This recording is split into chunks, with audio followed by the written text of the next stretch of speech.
Hey guys, I'm Reyfar, and today, this morning, I'm going to be talking about Havoc Inc., which is a comic that had 9 issues, and I'll get into that later.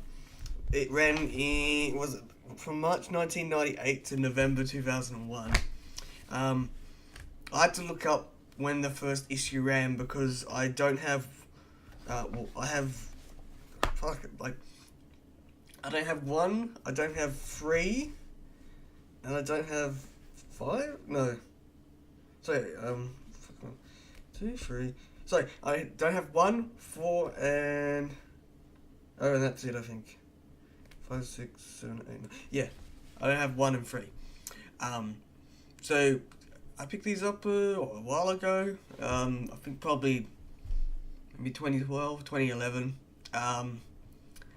And I mean, because I heard of them, and they were interesting. They were good. So I go and I could see why everyone loved them back in the day. Because I don't know how familiar people are with Terrie Smith's work. So she's the artist, and the writer was Mark Barnard, whose name is very familiar. I tried looking up his credits. He did a lot of the other comics around those days. He was a writer for Shanda the Panda, I think, one of the others, and something else. I haven't really read any of those, but I think I've got an issue of Shanda the Panda or something. So Havoc Inc. is I guess adventure comic, adventures with a little bit of comedy. So it follows the adventures of Chester Magreer, who's the Ringtail dude, and Christopher Deck, who's the wolf guy. And it's the above board business, which is mostly a courier kind of company, Havoc Inc. And they don't do too well, at least because Chester's spending all the fucking money and whatever. Oh, my train of thought is absolutely horrible today. It follows their company and their events and whatever. It's a fun little thing. So there's 9 printed issues. I'm pretty sure you could really only get 3, 5, 6, 7, 8, 9. And that's from the Radio Comics store. If you buy them through Rabbit Valley like I did, they just had the free issues. I think there's 5, 7, 8, and then I'm not too sure about where else you could get them really. Other than that, they are actually all online for viewing for free. They're on the Radio Comics website, which I found out the other day. And that's pretty cool because it let me read issue 1 and was it issue 4? The ones I didn't have. And one of them ended on a cliffhanger. I'm like, oh, okay, so that's what happened. So that was, cool. So, yes, so continue on, I did a little bit more research because issue 9, that also ended on a cliffhanger. And obviously, what are we, 12? No, we're 15 years ahead. There's no issue 10. It kind of dates it, but it's a good comic. And there was no issue 10 done because the information I could find, Terrie Smith, the artist, missed the deadline, and then the distributor dropped the title, and unfortunately there was no issue 10. And then there were hopes a bit later to finish the series off by doing them as a graphic novel. They're gonna end up bundling issues 1 to 4, 5 to 8, and then 9 to 12, and then doing all those in a graphic novel and get it finished that way. But again, 14, 13 years later, that didn't turn out. It's a little pretty sad. I mean, for the people that I guess really liked Havoc Inc. back in the day, but, I don't know. It wasn't really, it's not is egregious cliffhanger. Like, it's more just like these side stories. It's slightly sad that there's never any more, but not losing out too much, I guess, is what I'm trying to get at. um, and I guess that's mostly it.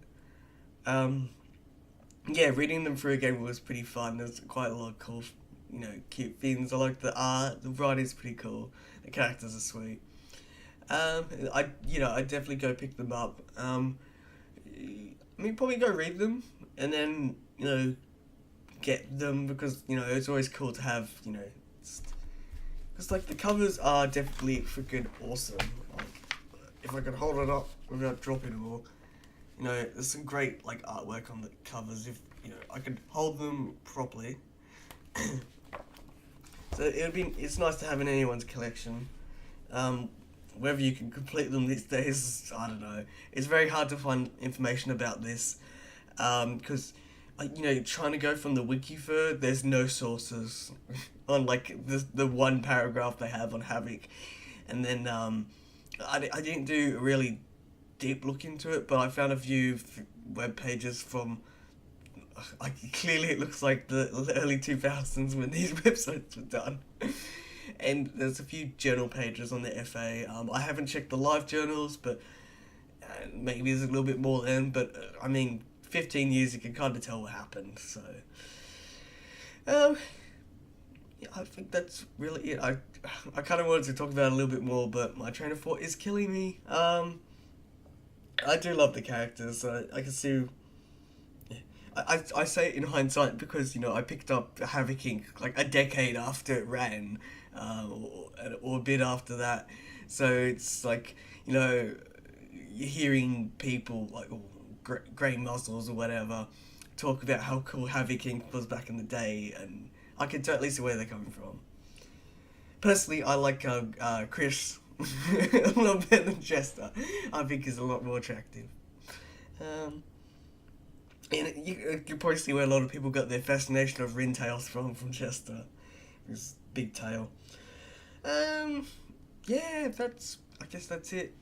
Oh, shit. Also, I could find even less information about this other little tidbit. I vaguely remember hearing on a podcast somewhere that Lock and Key, that's it. Lock and Key was like the Tyrannys bootleg Havoc Inc. Which is it's again written by Mark Barnard and Terrie Smith. I think it was just run in Wildside, which is by United Publications. My information of comics is very vague and wishy-washy at best. I'm not much of a comic nerd. I like a few comics, but yeah. And so I guess we'll just... So you can see a lot of the similarities between... I guess their names are Lark and Key. I haven't read this, I just remembered I have it. Where, they look very similar to Chester and Chris. I think, I don't think I've got any others. I've just got this copy of Wildside, which I got from Rabbit Valley. And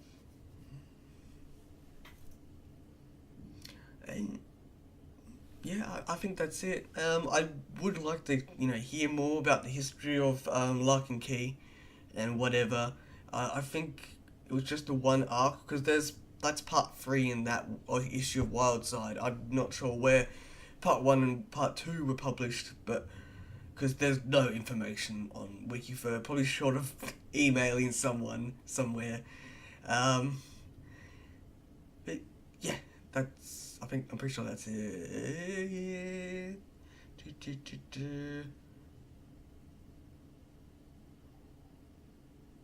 But yeah, fucking check it out. I'll chuck the link in the description. Go read the Havoc Inc. It's there in all its glory. Oh, fuck, one thing is, there's the watermark in the bottom left of, like, every panel, and there's quite a few times in, like, issue 1 where it covered up, like, text. It's like you're trying to read, like, a little bit of dialogue, and it's like, that's pretty much it. So, That's pretty much Havoc Inc. Go check it out yourselves. It was a comic back in the day that everyone loved, and I guess people would still love these days because I don't think I wouldn't say it hasn't aged poorly at all. Like it's still quite enjoyable. The art still definitely holds up. Like I'll have to say that going from like issue 1 to issue 8, the art just I wouldn't say there's a little more detail in little bits and places, but the style is still strikingly there, which is what's great about it. So it's not like coming from some of these other comics I was checking out on the sidebar and stuff like that, where like issue 1 and the last issue was completely different. Yeah. Anyway, that's it. Yeah, I've been Reyfar, and yeah, just check it out yourself. Fucking go do it.